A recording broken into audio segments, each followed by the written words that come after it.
Hello everyone, vidonko.com ওয়েবসাইটে তোমাদের সবাইকে স্বাগত জানাই। আমি সৌরভ দে, তোমাদের ম্যাথ টিউটর। এখানে যে প্রশ্নটি নিয়ে আলোচনা করব, দেখো এখানে আমাদেরকে এক্স এবং ওয়াই এর দুটি সহসমীকরণ দেওয়া আছে, সেগুলোকে সমাধান করে আমাকে এখান থেকে এক্স এবং ওয়াই এর মান নির্ণয় করতে হবে। তো দেখো, এক্স এবং ওয়াই এর মান নির্ণয় করার জন্য আমরা এখানে কি করব না, অপনয়ন পদ্ধতি কাজে লাগাবো।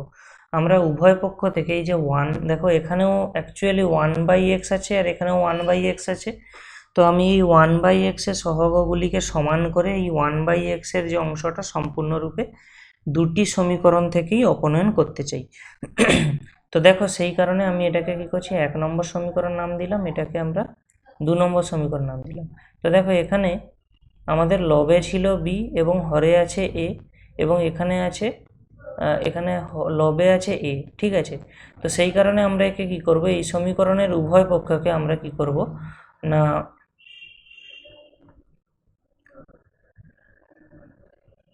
এ স্কোয়ার দিয়ে গুণ করব, ঠিক আছে।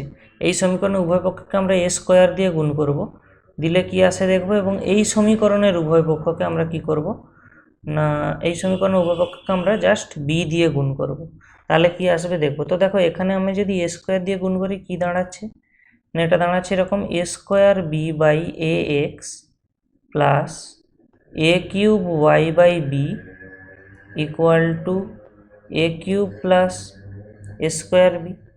এবং এখানে আমি বি দিয়ে কে গুণ করলে আমরা কি পাবো না, এ বি বাই এক্স, আচ্ছা একে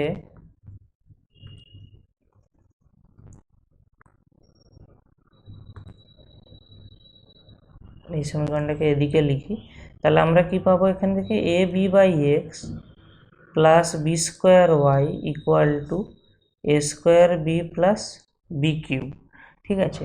তো দেখো, এই অংশটাকে আমরা যদি একটু সিম্পলিফাই করি, দেখো এখানের এ এবং এখানে এই একটা এ কেটে যাবে, দিলে আমাদের এই অংশটা চলে আসবে A B by X plus A cube Y by B equal to A cube plus A square B, ঠিক আছে। তো একে আমরা দিচ্ছি 3 নম্বর সমীকরণ, এবং এই অংশ, এইখানে যে সমীকরণটা আমরা পাচ্ছিলাম, একে আমরা দিচ্ছি 4 নম্বর সমীকরণ। তো এরপরে আমাদের কাজ কি হবে না, আমরা সিম্পলি 3 থেকে 4 বিয়োগ করে দেব। তো দেখো, 3 থেকে যখন 4 বিয়োগ করছি, এই অংশটা তো কেটেই যাচ্ছে, তাহলে আমাদের কি পড়ে থাকছে এখান থেকে আমরা দেখি না, A cube Y by B minus B square Y equal to A cube plus A square B minus A square B plus B cube, ঠিক আছে। তাহলে আমাদের এখানে আমরা এই অংশটা পাচ্ছি। তো এই অংশটাকে আমরা কি করব, সমাধান করে ওয়াই এর মান নির্ণয় করব, ঠিক আছে।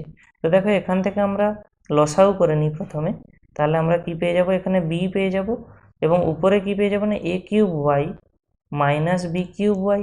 এবং ডান দিকে দেখো, আমরা একটু সিম্পলিফাই করি, যদি A square B minus A square B minus B cube, তাহলে দেখো এই এ স্কোয়ার বি কেটে যাচ্ছে। ডান দিকে আমরা, বাম দিকে আমরা ওয়াই কমন নিয়ে নিলে আমরা কি পাচ্ছি না, A cube minus B cube by B, এরকম অংশটা। এবং ডান দিকে আমরা কি পাচ্ছি না, A cube minus B cube. তাহলে এখান থেকে আমরা ওয়াই এর মান কি পেয়ে গেলাম, দেখো ওয়াই এর এই অংশটাকে আমরা যদি এই অংশটাকে ডান দিকে নিয়ে যাই, তাহলে আমরা পেয়ে যাবো A cube minus B cube into, দেখো ডান দিকে গেলে এটা যখন ইন্টু আকারে যাবে উল্টে যাবে, তাহলে আমরা পেয়ে যাবো B by A cube minus B cube. তাহলে দেখো, এই A cube minus B cube, এই অংশগুলো সম্পূর্ণরূপে কেটে গেল। তাহলে আমরা এখান থেকে যে সমীকরণটা পেয়ে যাচ্ছি, ওয়াই এর যে মান পেয়ে যাচ্ছি, সেটা হলো দেখো ওয়াই ইকুয়াল টু বি। এরপরে আমাদের কাজ কি হবে, আমরা এই ওয়াই ইকুয়াল টু বি কে আমরা দেখো 2 নম্বর সমীকরণ যেটা ধরেছিলাম সেখানে পুট করে দেব। তো আমাদের 2 নম্বর অ্যাকচুয়ালি যে সমীকরণটা আমরা লিখেছিলাম, কি দেখো এখানে এ বাই এক্স, ঠিক আছে। 2 নম্বর সমীকরণটা আমি এখানে লিখছি, A by X plus B Y equal to A square plus B square. তো আমাদের ওয়াই এর মান কি ছিল, বি, তাহলে আমরা এখানে পুট করে দেবো। তাহলে এ বাই এক্স প্লাস, দেখো বি ইন্টু বি হয়ে যাবে, মানে বি স্কোয়ার হয়ে যাবে, এটা সমান কি আসছে না, A square plus B square. তাহলে আমরা এখান থেকে কি পেয়ে যাচ্ছি না, A by X equal to A square plus B square minus B square, তো এটা কেটে যাচ্ছে, তাহলে আমরা এখান থেকে পেয়ে যাচ্ছি এ স্কোয়ার। তাহলে আমরা 1/x সমান কি পেয়ে যাচ্ছি না, A square by A. A square by A মানে কি, অ্যাকচুয়ালি এ স্কোয়ার মানে দুটো এর গুণফল, তাহলে উপরের একটা এ মানে লবের একটা এ এবং হরের এ কেটে গেল, তাহলে আমরা 1/x এ পাচ্ছি। তাহলে x এর মান আমরা কি পেয়ে যাচ্ছি না 1/a। তাহলে আমাদের এইখানের যে সহসমীকরণের সমাধান সেটা হলো কি মানে x ইকুয়াল টু 1/a এবং y equal to b। vidonko.com ওয়েবসাইটে এই ম্যাথটি দেখার জন্য তোমাদের অসংখ্য ধন্যবাদ জানাই। এরকমই নানা প্রশ্ন এবং তাদের সমাধানের জন্য তোমরা আমাদের ওয়েবসাইটটি ভিজিট করো। ধন্যবাদ।